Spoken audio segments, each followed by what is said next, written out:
countdown to the last comic shop in 5, 4, 3, 2, 1.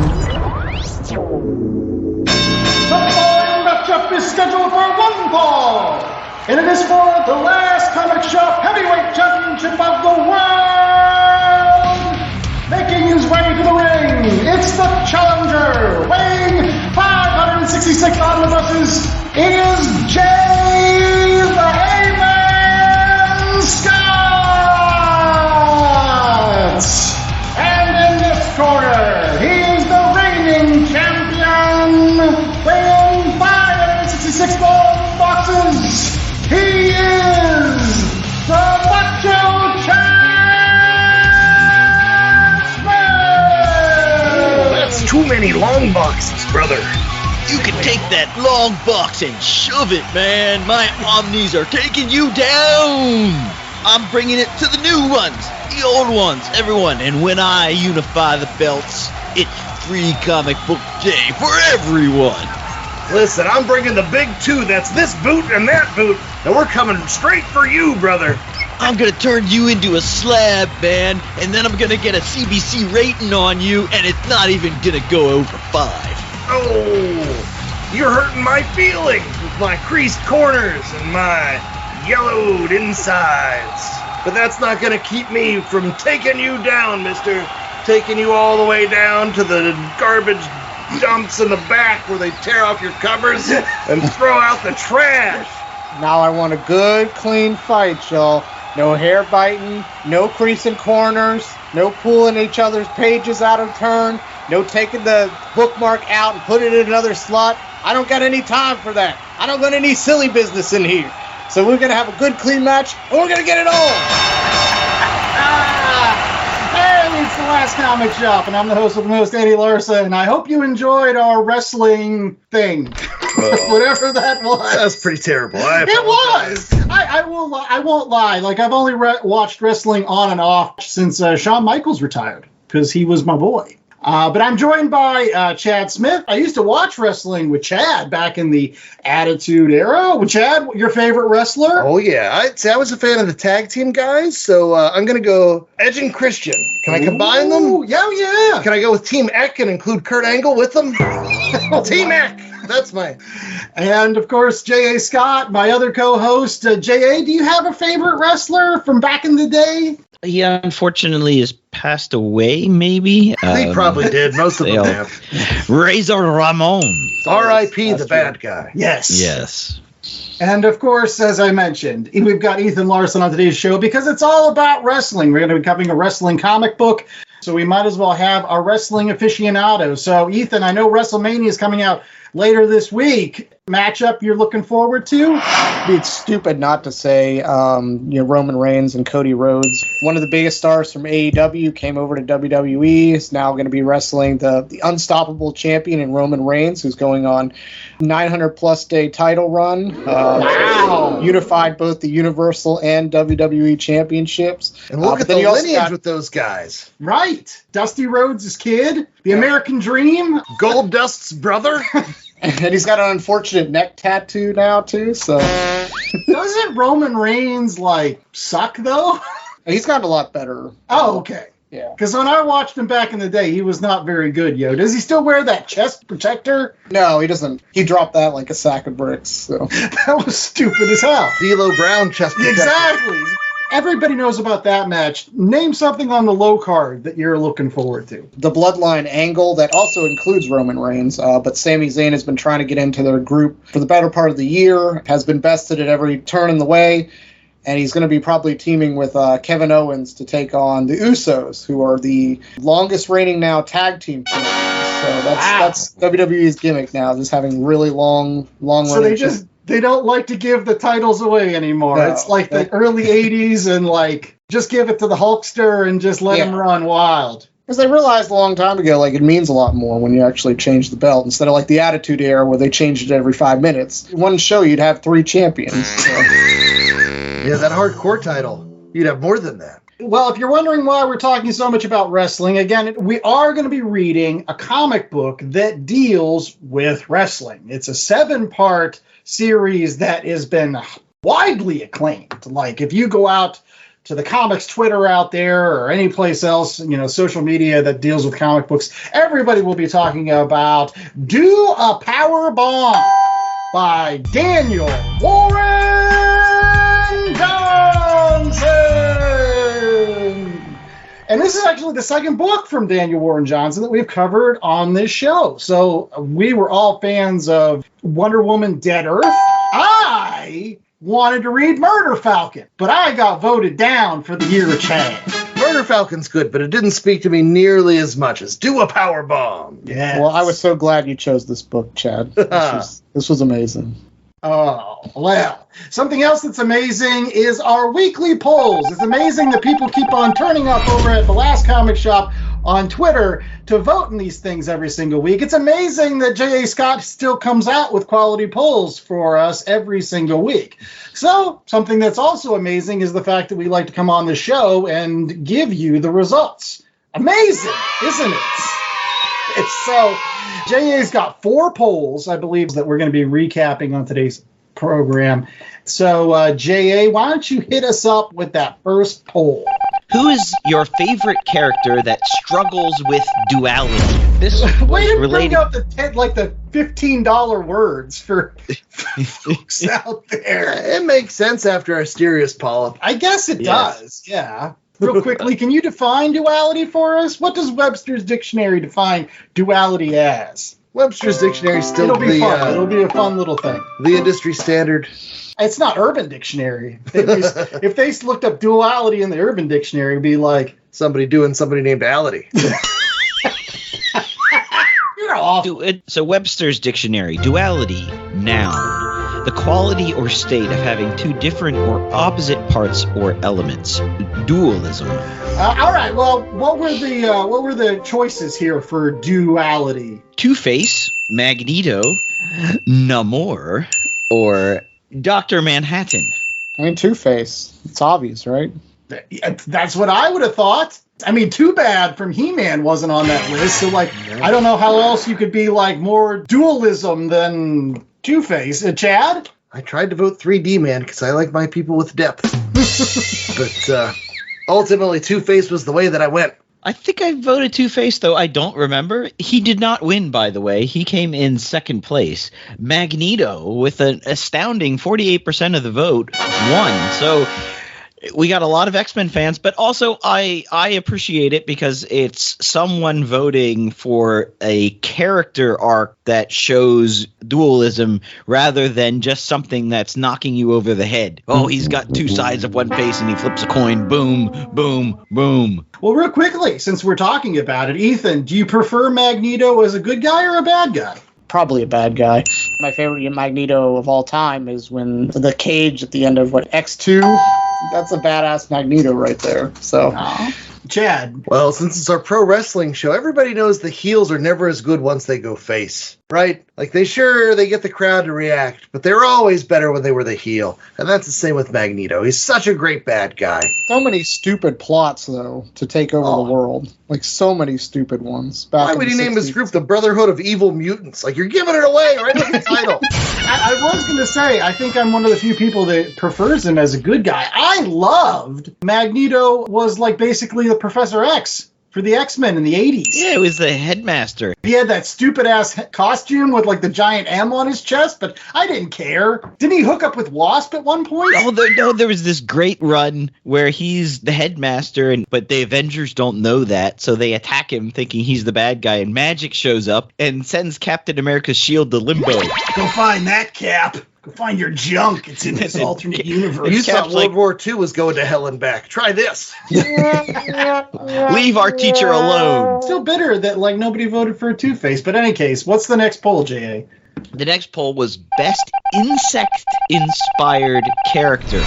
And they're not as many as people think, because every good action hero that's derived off of a creepy crawler tends to be derived from a spider or arachnid. So the Tick is arachnid. Spider-Man, obviously a spider. Tarantula, any of those. They are not accepted in this poll, so it was Ant-Man, Wasp, Blue Beetle, or Bumblebee from the Teen Titans? All right, Ethan, you're up first. Bumblebee all the way. Love Bumblebee. Oh, that's it. That's because your daughter, right? She loves that DC superhero girls. Yeah, that's how I know her. That's a great show when Paul Dini was running it, but they went downhill when they changed the animation style and became crap. How do you really feel about it? All right, I voted for, obviously, Booster Gold's better half. Ted Cord and the Blue Beetle. That's one of the dream teams of DC. Him and Booster Gold. And honestly, I've always liked Blue Beetle. I don't like the new one, though. I don't like. You don't like Jamie Reyes? I do not. That's such a cool costume. It's a stupid Stupidly cool. It's stupidly stupid is what it is. Anyways, who'd you vote for, Chad? I voted for both Blue Beetles. What about the Beetle from the Golden Age? The Blue Beetle from the Golden Age. You know what he had? What did he have? He had a lot of good girl art on all his covers. Eventually they were like, no, we don't want to draw the Blue Beetle. Let's just draw half-naked women on these covers. Check it out. That's what we do on the Last Comic Shop. I put you to bed tonight. That's what you do on the Last Comic Shop.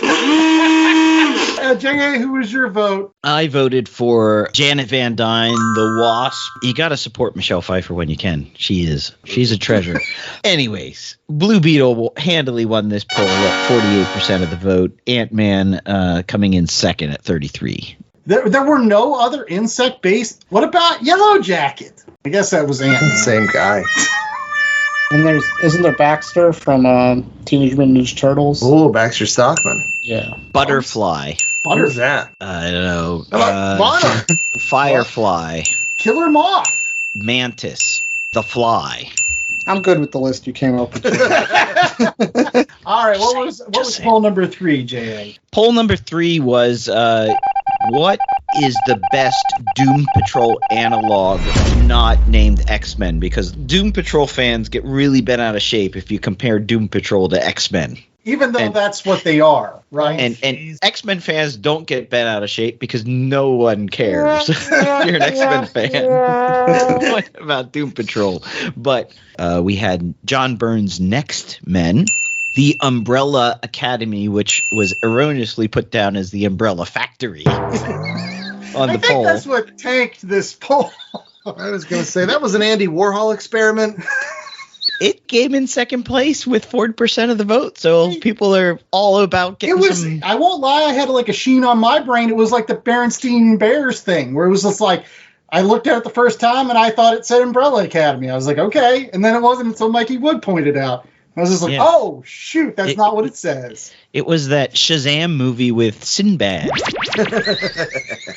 No, that was last week's show. Don't talk about it. Oh, sorry. They're Not Like Us, and finally Valiant's Harbinger, which ended up winning with 46% of the vote. I mean, J.A. got like 6 people on the phone, said, will you vote for Harbinger with me? And then there you go. He was polling for his boys over at Valiant. So, yeah. There's a lot of people that still love Valiant. I mean, J.A. and 6 other people. All right, 4th and final poll, and this is the one that we really wanted to talk about. Earlier this month, we had one of the best shows of all time. If you want to listen to a really great show, go back like 3 weeks and listen to our Savage Sword of Conan show, which Ethan was on. It was the last time Ethan was on the program. It is a fantastic show, and we had what, Ethan, on that show? March Cloud. Yes, our tournament of the greatest barbarians of all time. We whittled it down from 16 to the final 4. And what were the final 4, J.A.? Conan, Red Sonja, He-Man, or Tarzan. Because you have to listen to the show to find out why it was Tarzan, but it was all because Ethan's singing Phil Collins. I mean, let's just call it as it is. Like, and everybody likes a Cinderella story. That's what I was saying. He was the 13th seed, and he got all the way to the final 4. Everyone likes a Cinderella story up until a point, and then it wasn't even close. I mean, it wasn't even close, people. What's the point? Conan. Just a massive 67% of the vote, killed Called him. He-Man a distant third at only a measly 11%. I know. Easily. Red Sonja barely scraping into double digits at 13%. I was pulling for He-Man. I was hoping that those Masters of the Universe fans would come out of the woodwork and support their boy, but it just never materialized. So, like, I mean, it's hard to go against Conan, but I was hoping that there would be some other, I don't know, make it a 2-horse race. But no, they split the vote. The other They three. split the vote for loser. What was the poll again? The ultimate barbarian. And what's Conan's name? Conan the Barbarian. There you go. Is it He-Man the Barbarian? It's definitely Tarzan Was it the Barbarian. Brutus the Barber Barbarian? Look, Tarzan should have won it because he's practically nude most of the time. That's a great point. But I think at the end of the day, what you had in that poll was you had Duke, you had Gonzaga, you had Texas, and then you had VCU pulling up in the rear with Tarzan. So, of course, VCU is going to get smashed. Yeah. And Duke's going to win. You had all the Tarzan fans. All of a sudden, like, they were all buying their Tarzan gear, and, like, the school store was selling out because they didn't think anybody cared about it. Hey, he'll still get a hero's victory when he comes off the jet and they land in wherever the hell VCU is. Virginia College. Oh, never mind. We're not a sports podcast. So thank you so much to everybody that voted in all 4 of our polls that we recapped today. Make sure that you're checking us out over at Last Comic Shop on Twitter every single week. Coming up next, right after these commercial breaks, is our review of Do a Powerbomb. Right here, brother. Hey, it's Mikey Wood, frequent Last Comic Shop guest and collector. And as a collector, I'm always in need of boards, bags, long boxes, and more to house all those comics. That's why I use promo code LCSPOD to get 10% off my orders at BCWSupplies.com. Not only does it get me a discount on BCW's already low prices, but I know using LCSPOD at checkout is another way I can show my support to the Last Comic Shop podcast in their continuing mission to bring fans together under that big comic book tent. So if you're in need of comic book supplies, head out to BCWSupplies.com and use promo code LCSPOD today. That's LCSPOD.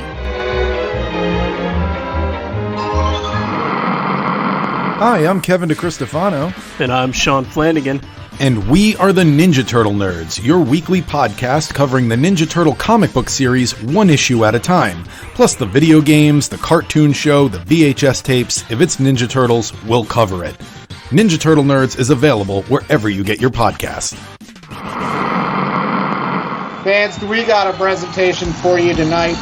We've got one of the greatest main events that we've ever had on the history of this program, the biggest and baddest read pile that's ever hit the airwaves. You're going to want to call your parents, you're going to call your family or your friends, because it's going to be the Last Comic Shop Tuesday Night Dynamite. Right, Ethan. And you said it right here, brother. We've got some great stuff lined up. It's Do a Powerbomb by who, J.A.? So Do a Powerbomb by Daniel Warren Johnson, the writer, artist, creator of this out of Image Comics. Mike Spicer did the colors, Russ Wooten on letterers, and variant covers were provided by James Herron. So, Ethan, when we're talking about matches tonight, I mean, this one has a heck of a build-up. We're talking about months and months of storylines going on here, building up to that 7th issue. This has been a fantastic story for the ages here, a classic tale where you have in one corner the mother of a young daughter who's just trying to fight to survive. And in the other corner, you've got the hulking mass, the big monster, and they're going to duke that out. And unfortunately, there's going to be a tragedy. But don't worry about it, because we're going to paint you a picture here. We're going to take the daughter, the Hulk, who may actually be her father. We're going to put them in a tag team, and we're going to send them to the nether regions, where they're going to fight in an epic tournament of champions, where eventually they're going to meet their maker, literally their maker, the big cheese, the big honcho, the creator of all, the alpha, the omega, almighty God. And they're going to learn a lesson along. Well, let's go to that locker room with Chad Smith. He's standing by with our 10-cent synopsis. So, Chad, what do you got for us this evening? Ethan did a really great job setting things up. It's a story of a wrestling family where the mother is champ, and she's in a match, and her opponent slips on the rope, and mom's dead. And fast forward a few years later, no one wants to train the girl because people have made them promise, you can't train her. We don't want the same tragedy to befall our Steel Rose. But she's scrappy. She's determined. She's tough. And so she goes and tries to make it on her own, and eventually is approached by a necromancer who makes a proposition. If she wins this wrestling tournament, she could bring back one person from the grave. The catch? It's a tag tournament. And so who does she get to join her in the tag tournament? But the person who killed her mother. Oh, what a twist!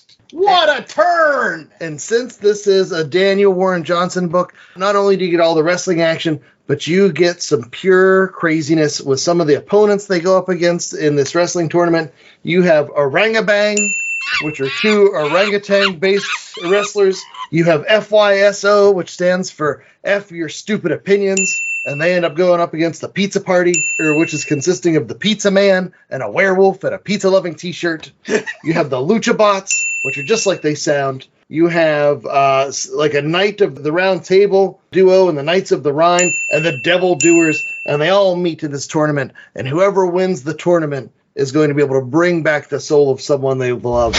And like we said, our team, which becomes Sun and Steel, it's Cobra Sun and Steel Rose, they do well in the tournament, but ultimately they don't win, but then they win. But it's fun. It's awesome. It is. And I'll start off with my initial thoughts. Again, comic books and wrestling are kind of like siblings in some ways. Serialized plotting, there's soap opera elements to both of these things. And a lot of folks that read comic books ultimately also like wrestling because, again, it's similar storylines, it's a similar feel, it's a similar appeal to folks that like that kind of narrative. You got these big bulky guys, they're running around in tights.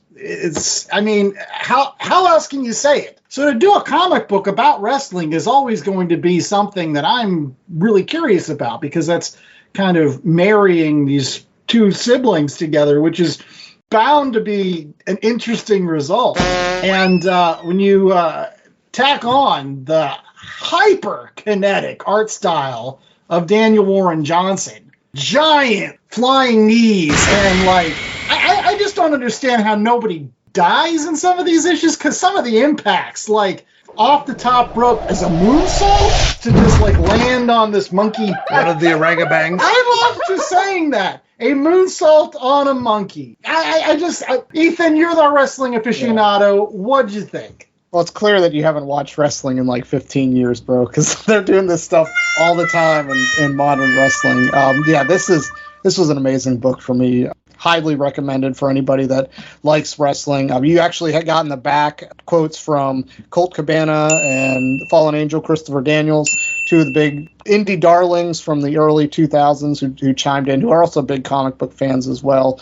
And like you said, Andy, I think that it's like peanut butter and jelly, for real. I mean, there's been WWE comics and I'm sure WCW comics at some point, and other people have tried to do wrestling in comic books and just fights in comic books in general, like boxing, MMA. I'm sure that leads just as well to comic books as well as wrestling. But wrestling has that added aspect of storytelling that you get so much in this book. I mean, spoiler alert, but when Cobra Sun killed Steel Rose in the ring, which is crazy, by the way, because I was just listening to a podcast talking about this same bump that happened in WCW back in 1998, where they snapped Viano Ford's neck on a neckbreaker powerbomb, and the guy's lucky to even be walking this day. So it's crazy to actually see that. It's like the wrestling gods were playing tricks with me or something to see that in the book. But when it's revealed to be her dad, it's kind of like, okay, this was obvious. But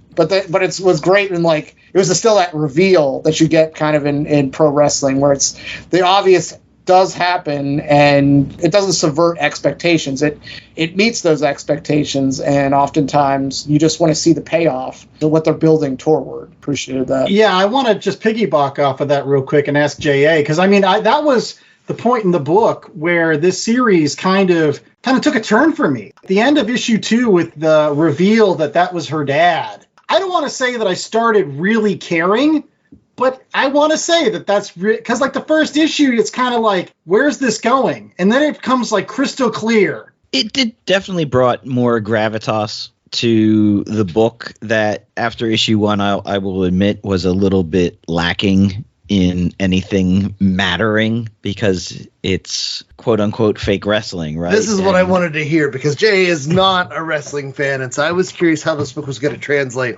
Yeah, I would have liked to gone a little bit more into the father's, conflicted feelings about why he kept wrestling and sort of punishing himself and this while trying to protect his daughter. It was very much focused on the daughter, I felt.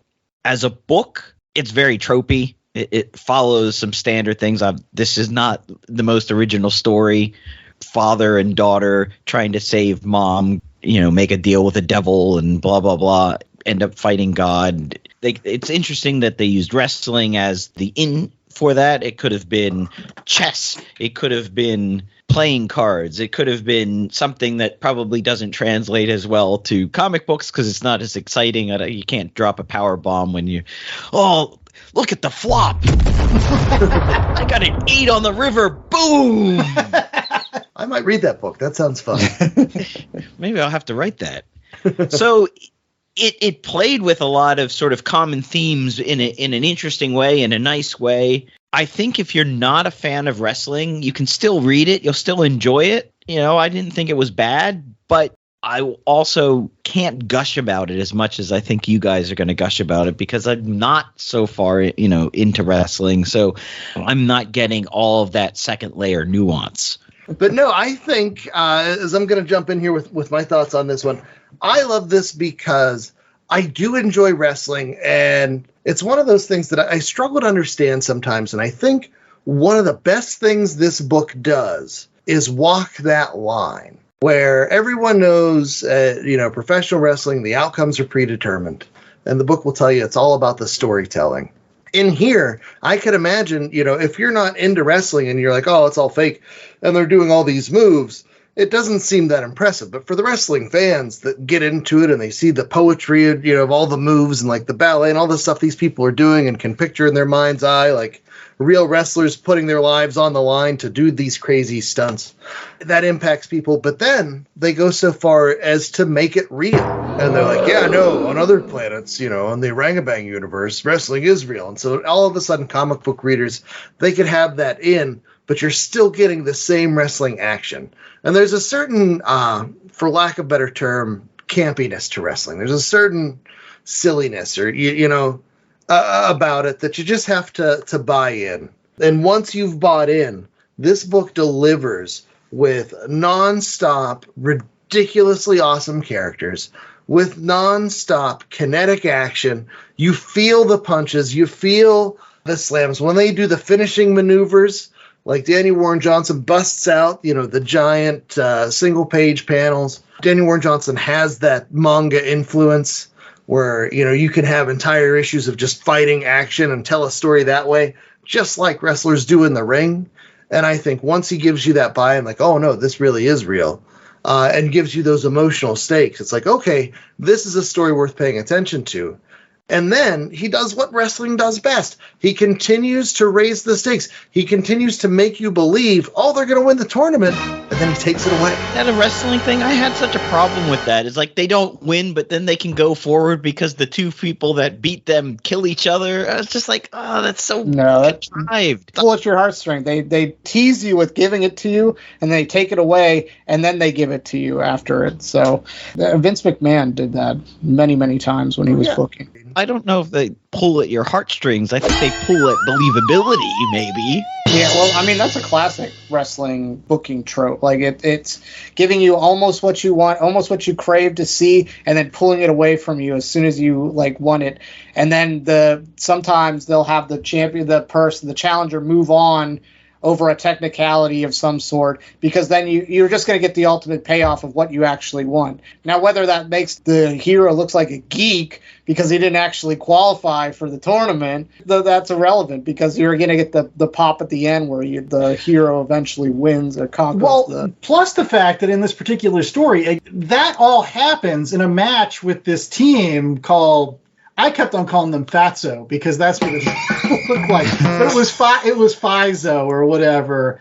F your shit opinion. Their whole storyline where these were two people that had lost somebody that was very close to them, and they were basically in a suicide pact. So they were like, whoever wins this gets their choice, but we're going to fight to the death. And gosh, they do fight to the death. It was crazy. But that's the thing about wrestling, is they continue to raise those stakes. They continue to take the things away. They continue to make you want it more. And because it's all made up as they go along, it doesn't matter what the reality is. They can just change it as they go. And so I thought Daniel Warren Johnson embraced all of those aspects of wrestling, where if you've ever watched it for any period of time, you're familiar with, these stunts they pull. Could you say that, when they do win, they don't win anything because it's all made up anyways?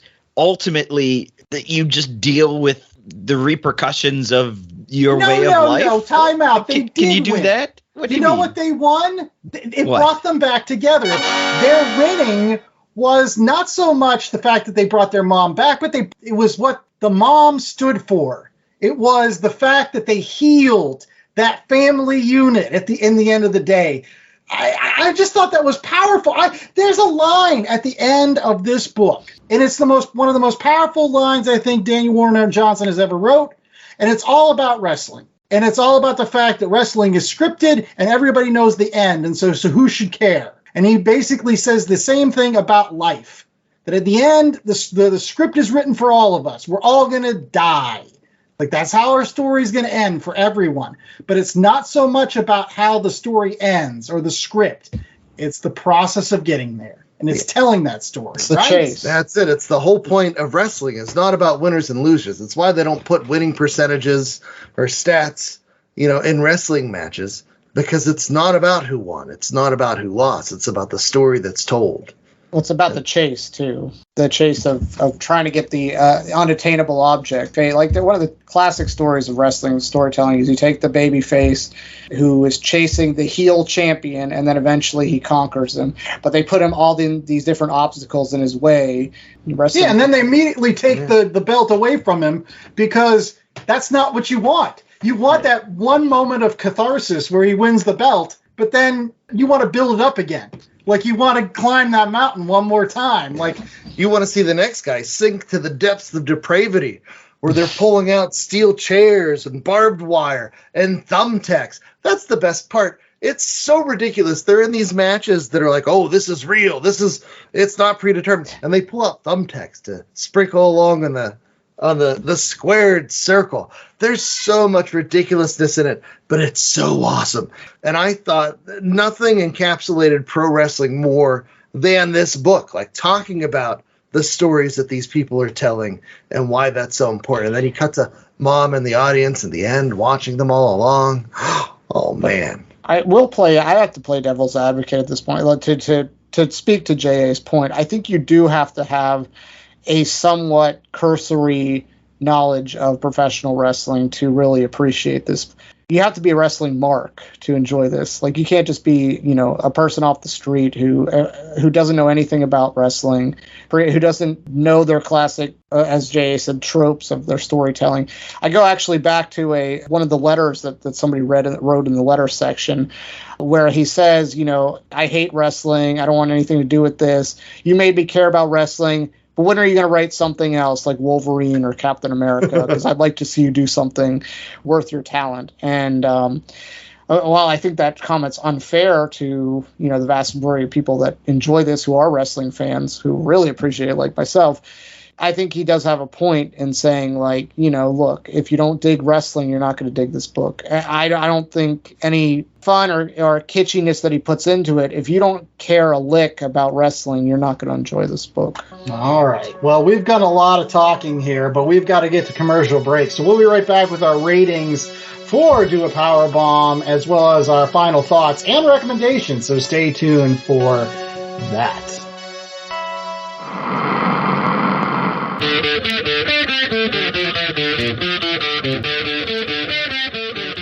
Hey there, listeners. We're the Let's Talk Marvel Fan Theories podcast. Two sisters and Marvel fans who discuss all things Marvel content, including the Disney Plus shows, the movies, fan theories and predictions, Marvel news, and other hot topics in the MCU. Join us each week when new shows are airing on Disney Plus as we break down our thoughts on each episode, predictions about where it's going next, and potential implications for the wider MCU. We also share predictions and reactions to all MCU and MCU-adjacent movies and tackle other fun topics on a bi-weekly basis when there aren't any shows airing. You can find Let's Talk Marvel Fan Theories on your podcast platform of choice, or check out our blog at letstalkmarvelfantheories.wordpress.com. So come along for the ride, because Marvel just blew your mind. So let's talk about it.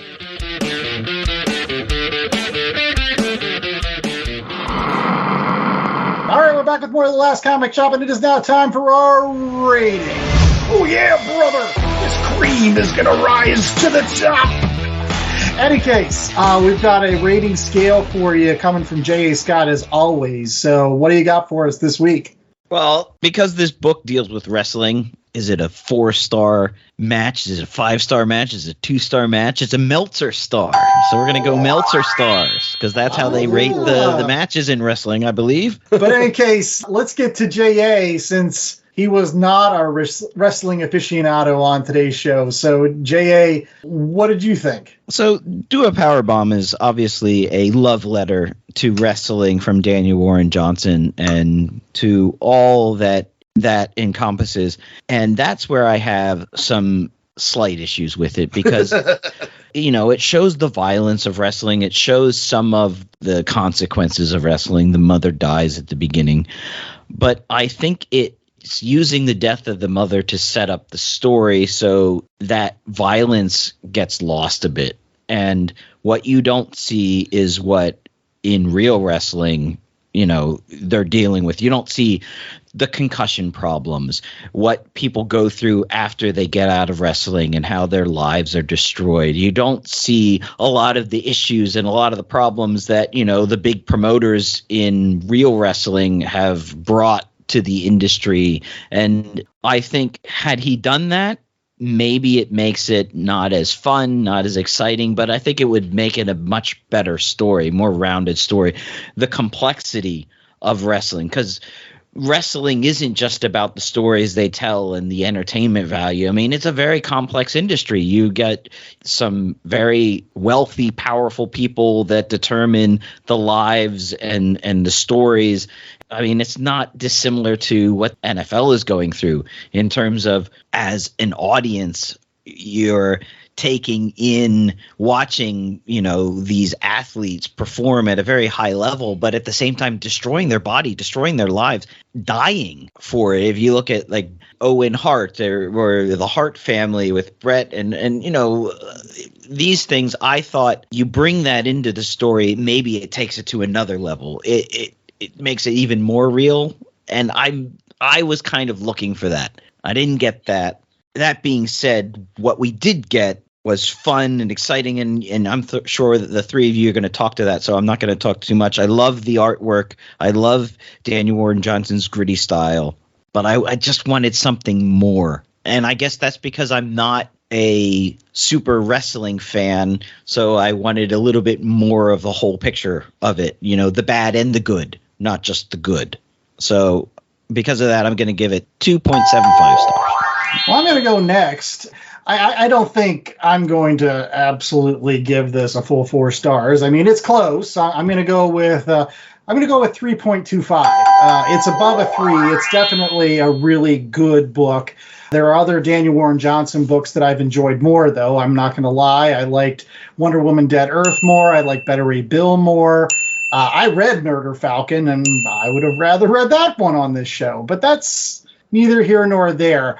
When I first started this show, we talked about, go back and listen to our review of Wonder Woman Dead Earth from the Last Comic Shop archives. You know what's another show that you should listen to? You should listen to our review of Superman versus Muhammad Ali, because this is pretty much the modern day equivalent to that book. The plot could have been written on a cocktail napkin. Not any disservice to Daniel Warren Johnson. There's a lot of heart here, but it's a pretty simple, straightforward plot. But you don't come to Superman versus Muhammad Ali, nor do you come to do a powerbomb for the plot. You come for the art. And I will say this, that this art sings. This art sings so beautifully. You talk about, being able to marry a sport with a type of art that would represent it. Daniel Warren Johnson nails it every single time. Every single finisher move.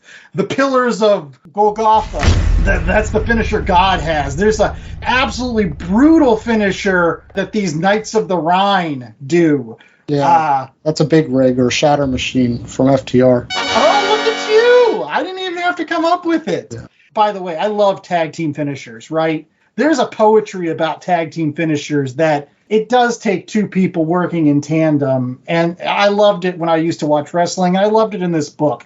And so I'm really glad that this wasn't like a single one-on-one wrestler thing, that this was a tag team match. Because, again, you get those human stories, those interactions between people trying to win. And it makes for a better story. So, again, it's a 3.25. I could gush, but like, read Superman versus Muhammad Ali. Chad? So, yeah, this book is part of the year of Chad because unlike some of the reasonable points that Jay brought up, and I don't want you to feel like I'm discounting those points in the least, because some of the things you brought up are reasons why I stopped watching professional wrestling.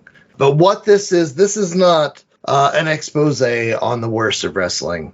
This is a celebration of what makes wrestling fun. That's what you're coming here for. That's what you're going to get in this particular storyline. And do I think that there are times where the storytelling might have been a little bit oversimplified or things might have been a little bit cliche? I'm not going to lie. That's true. But also, some of the best wrestling feuds I've seen have those moments that are a little bit cliche, and it doesn't matter because they're part of awesome wrestling feuds. And there's a lot I can forgive when the poetry of motion, when the action is so exciting, it's so exhilarating, and gets you in.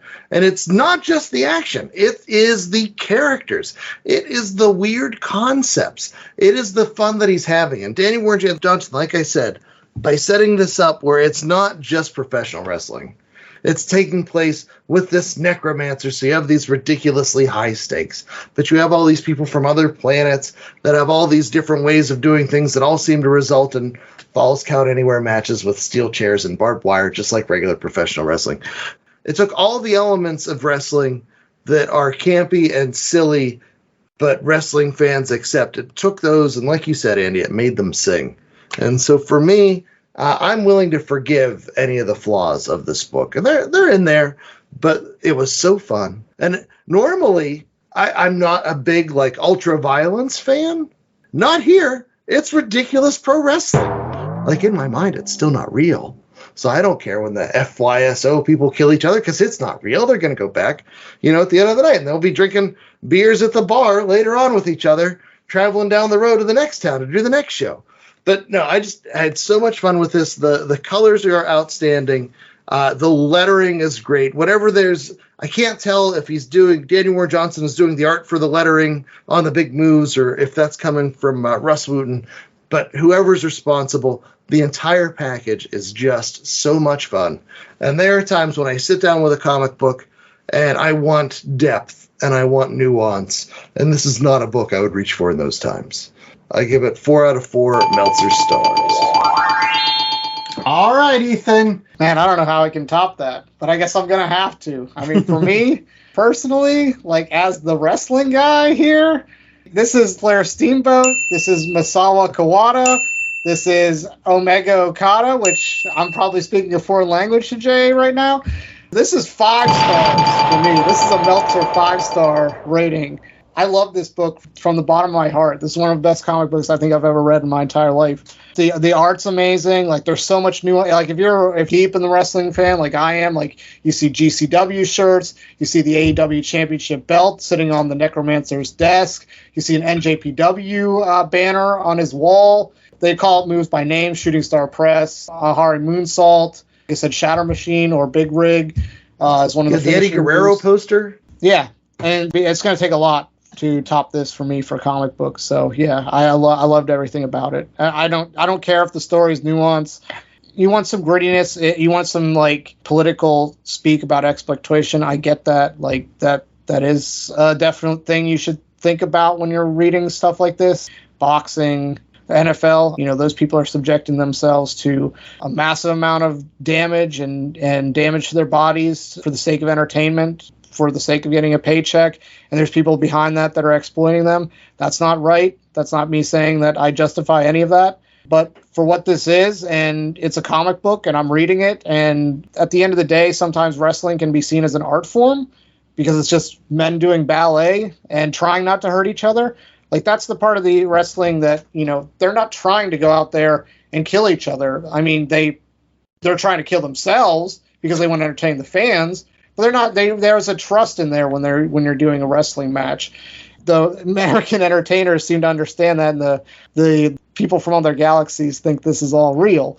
And so, but like Chad said, if you dismiss that, you take it as campy wrestling fun, you'll love it. But you have to like wrestling at the end of the day. Like, I'm not gonna sit here and say, if you don't have an inkling to like about wrestling, that you should try to pick this book up. No, you have to have some kind of cursory, or somebody who's a wrestling fan like Andy or Chad or me throws this book at you and says, hey, come be our fourth in this fatal four-way, I should say. Yeah, so loved it. Well, other books that you might love come from our recommendations. Yes, every single week on this show, we like to give you other books that you can pick up at your local comic book shop. In addition to Do a Powerbomb, which you can try to find in single issues, but nowadays you can get this really, really great hardcover that just came out just earlier this month and should still be on your comic book shelves. So if you have an opportunity to snag it, do that thing if you're so inclined.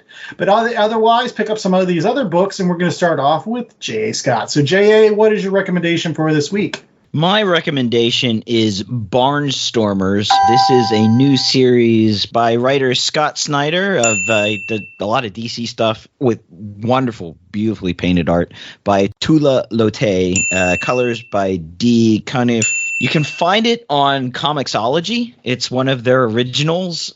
It's put out by Best Jacket Press, and I think you can maybe get printed versions through Dark Horse. But you can get it for free on Comixology if you have a Comixology account. It's set in the 1920s, the sort of post-World War I. There's this pilot. He's trying to make money as a barnstormer in his little biplane. He lands in this town that he thinks all these people have been brought together to watch him, but he really crash lands in the middle of a wedding and gets into a fight with the groom, thinks, okay, I'll leave tomorrow, sorry, blah, blah, blah. And then middle of the night, he's getting ready to try to get away, and the bride-to-be shows up of this wedding that he's crashed, and she's like, I want to run away with you. She's going to try to make money on the side, so she's going to go with him in sort of a Bonnie and Clyde type thing, and then halfway through it, he's having these flashbacks of robot overlords. I don't know where it's going, but it's really kind of fun and exciting, and it's good to see sort of independent press outside of the big two, the big three, the big four, whatever. So I recommend it for the art alone. And I do want to say, this is what I love about our show. This is what I love about comics. There's a comic book or a genre for everyone. As Ethan pointed out, this is his most favorite comic book. You wouldn't have known about it until the show, and now he loved it. So maybe there's a person out there, if you like The Rocketeer, or you like that sort of 1920s barnstorming era, old Flash Gordon movies, this is the comic book for you. All right. Well, I'm going to come up next, and it does come out of one of the big two. It comes out of Marvel, actually, and it's something that I recently got in a big, giant gallery edition, which I loved. I finally decided that I'm old enough that I need things with very, very large print because it's what is good for my eyes. Now, help me out here. How does the gallery edition compare to your standard trade? It's probably 2 sideways trades. So if you were to put a sideways trade on top of each other, that's probably the size of one of these gallery editions. And long story short, make sure that you're picking up Marvel's Contest of Champions in gallery edition. Now, I'm not going to lie that the plot of Contest of Champions is not that great. Oh, it's thinner than this one. I know, right? If Do a Powerbomb was written on a cocktail napkin, this was written on a Post-it note. It half the size. We know what it was supposed to be. The Olympic tie-in. Oh, yeah! It was. And then they canceled the Olympics then. The U.S. boycotted the Olympics. Right, exactly. They had to repurpose it. But the reason why you should read it is because it was the first major Marvel crossover. Nowadays, they've become very commonplace. But even before Secret Wars, which everybody thinks is the first big Marvel crossover, you had the 3-issue Contest of Champions. And so this historically preserves that first crossover of Marvel where they were trying to get just the right seasoning in that stew, and eventually they perfected it with Secret Wars, which worked a lot better. But that first issue where they're pulling all the characters out of time and space and they throw them in a big giant arena and you get to see them all lined up. Great stuff. And in this one particularly, not only do you get the 3-issue arc of Contest of Champions, but you also get 2 stories from Avengers Annuals, which kind of continue that story. But get this, it's great 80s comics. And it's huge. Embiggen. Great stuff. Love the Embiggen stuff. All right. Chad, you're up next. Okay, so I'm going to keep it with the wrestling tip. And there was a book that came out of AWA Upshot, which we love those folks over there. I got the trade in 2022. It's called The Crimson Cage by John Lees, Alex Cormack, and it's colored by Ashley Cormack. And basically, it's the Shakespearean Scottish play told throughout the squared circle, where this book is a little bit wrestling, a little bit horror. Your lead character is Chuck Frenzy, and he is the up-and-comer that really wants to get the championship belt and is willing to do anything for it. And he's pushed along by the lady, who goes by the name of Charlene Frenzy. But he's crossing his friends, and then there's sort of a Cajun bent, and so the witches end up being Bayou maidens, and they, you remember the Shakespearean prophecy, all my English major friends, about no woman born shall slay that Scottish guy. Well, this one is like, a no ring shall you be pinned. So obviously, the match takes him out of the ring. Spoiler alert. But if you are interested in those parallels, it has really great, really gruesome, really graphic art in there. But it tells a sordid tale centered around like 70s, 80s style professional wrestling with murder, lots of murder. So if you are interested, it's AWA, The Crimson Cage. For those wrestling fans out there that want even more wrestling, it is worth your time. All right, Ethan, let's wrap this up with your recommendation, sir. All right, so my recommendation comes from a book from 1994, of all things.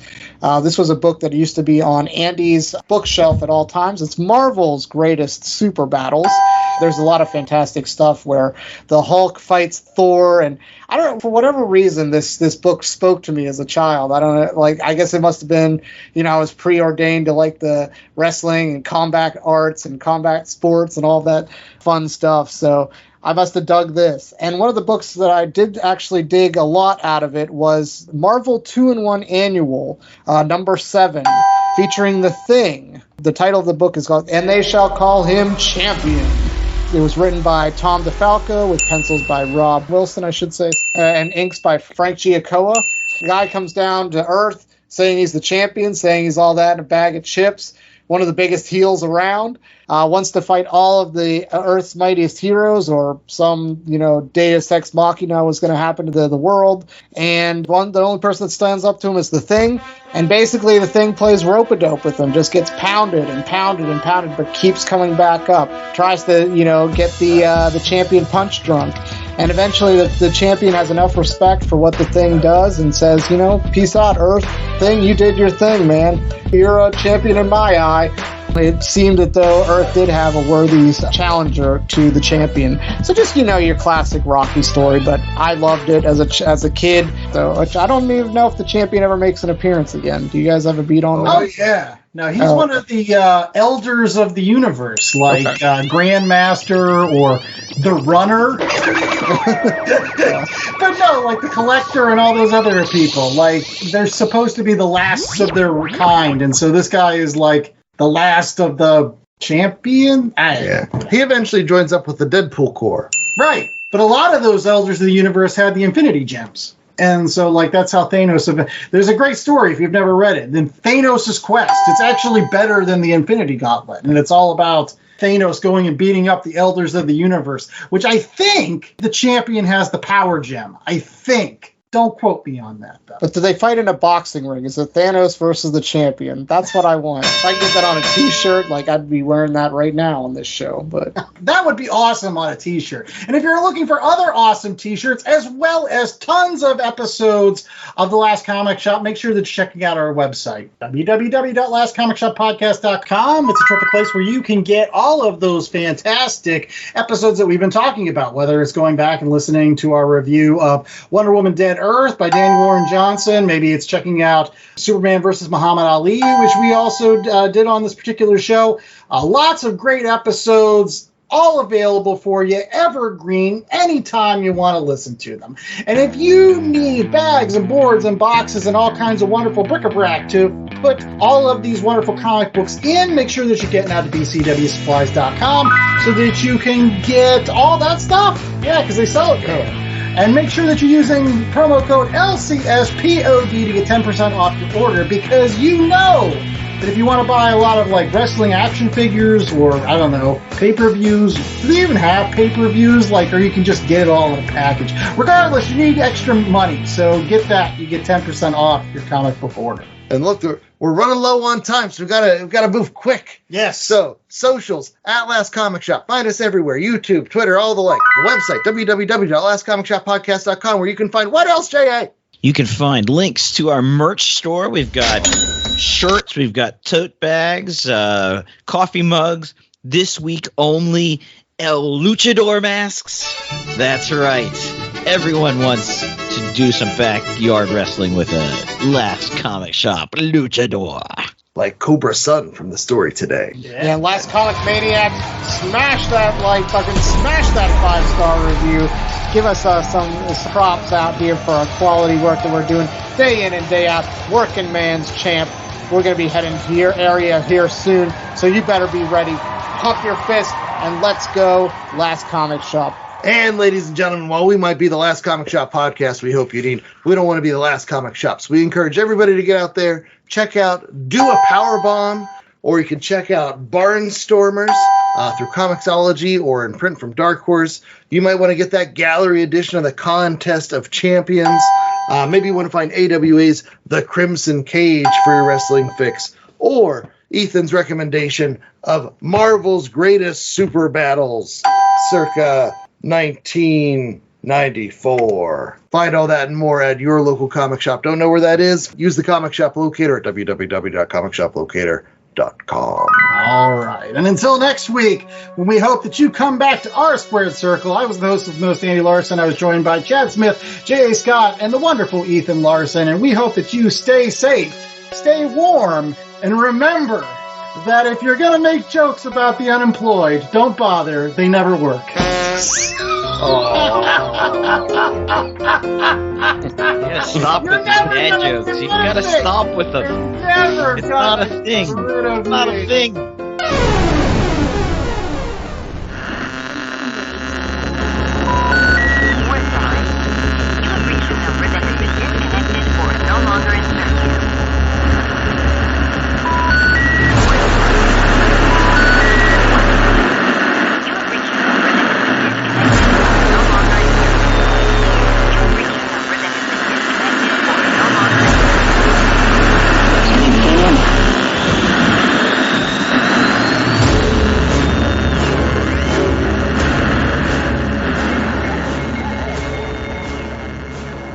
The Last Comic Shop was a 2023 Black Angus production.